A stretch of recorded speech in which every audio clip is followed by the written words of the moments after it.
তো তোমরা জানো যে আমি কম বেশি ফানি ভিডিও করি, তারপরে রিলসের ভিডিও বানাই।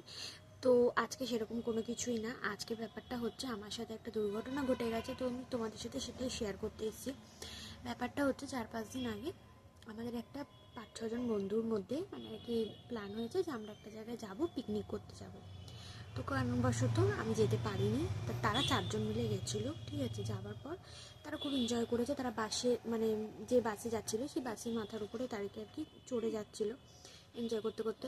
তো ড্রাইভারের একটা ভুলের জন্য তারা আর কি মানে কি বলবো, তারা 4 জনের স্পট ডেট হয়ে গেছে। তো আমি কিছুটা ভিডিও ক্লিপ আমি পেয়েছি, তো তোমাদের সাথে আমি সেটাই শেয়ার করছি, তোমরা একটু দেখে নাও।